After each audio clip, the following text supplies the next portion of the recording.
മുഖ്യമന്ത്രി ഉൾപ്പെടെ 21 മന്ത്രിസഭയിൽ ധനവകുപ്പും പൊതുഭരണവും മുഖ്യമന്ത്രി വി ഡി സതീശൻ തന്നെ കൈകാര്യം ചെയ്യും. രമേശ് ചെന്നിത്തലയ്ക്ക് ആഭ്യന്തരവും വിജിലൻസുമാണ്. സണ്ണി ജോസഫിന് റവന്യൂ വകുപ്പും കെ മുരളീധരൻ ആരോഗ്യവും ദേവസ്വം വകുപ്പുമുണ്ട്. IT, വ്യവസായ വകുപ്പുകൾ PK കുഞ്ഞാലിക്കുട്ടിക്ക് തന്നെയാണ്. പൊതുമരാമത്ത് വകുപ്പ് ആർക്ക് എന്നതിൽ മുസ്ലിം ലീഗിൽ അന്തിമ ധാരണയായിട്ടില്ല.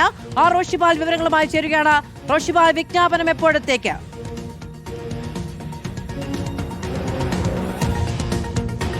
മാധു, ഇപ്പോഴും മന്ത്രിസഭയിൽ വകുപ്പ് സംബന്ധിച്ച പൂർണ്ണമായും ഒരു തീരുമാനത്തിലേക്ക് എത്താൻ കഴിഞ്ഞിട്ടില്ല. വകുപ്പ് സംബന്ധിച്ച ചില അവ്യക്തതകളുണ്ട്. അത് ഇന്ന് രാത്രിയോടെ തന്നെ തീരുമാനമാകുമെന്നാണ് പ്രതീക്ഷിക്കുന്നത്. ഒരുപക്ഷെ വൈകാതെ തന്നെ പ്രഖ്യാപനം ഉണ്ടാകും. വൈകുന്നേരത്തോടെ വിജ്ഞാപനം പുറപ്പെടുവിക്കുമെന്നായിരുന്നു അറിയിച്ചതെങ്കിലും അതിൽ ചില വകുപ്പുകൾ സംബന്ധിച്ച് ചില ആലോചനകളുണ്ട്, വിശദമായ ആലോചനകൾ. കാരണം ആ ചില വകുപ്പുകൾ അത് ഏത് മന്ത്രിക്ക് കൈമാറണം എന്നതിനെ കുറിച്ചുള്ള ചർച്ചകളാണ്. അത് പുരോഗമിക്കുന്നു. വൈകാതെ ഒരുപക്ഷെ തീരുമാനമുണ്ടാകും. അങ്ങനെയെങ്കിൽ രാത്രിയോടെ വിജ്ഞാപനം പുറത്തിറങ്ങും.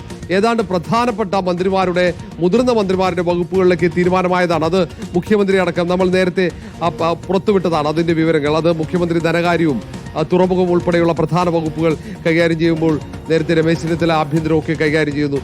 അതിൽ ടി സിദ്ദിഖ് കൈകാര്യം ചെയ്യുന്ന വകുപ്പടക്കം, അത് സംബന്ധിച്ച വിവരങ്ങളടക്കം, കൃഷി ഉൾപ്പെടെയുള്ള വിവരങ്ങൾ, മൃഗസംരക്ഷണ വകുപ്പ്, അത്തരം വിവരങ്ങളൊക്കെ പുറത്തു വന്നെങ്കിലും അതിൽ സഹകരണ വകുപ്പ്, അതുപോലെ തന്നെ ഭക്ഷ്യ വകുപ്പ്, അങ്ങനെയുള്ള ചില വകുപ്പുകൾ ആർക്ക് കൈമാറണം എന്നതിനെ കുറിച്ചുള്ള ഒരു അവ്യക്തതകളുണ്ട്. അതേപോലെ തന്നെ ഉന്നത വിദ്യാഭ്യാസ വകുപ്പ് കോൺഗ്രസിന് കൈമാറണമോ എന്ന കാര്യത്തിൽ ഇപ്പോഴും ഒരു തീരുമാനത്തിലേക്ക് എത്തിയിട്ടില്ല. അങ്ങനെയെങ്കിൽ ഫിഷറീസ് വകുപ്പ് തിരിച്ച് മുസ്ലിം ലീഗിന് കൊടുക്കേണ്ടി വരും.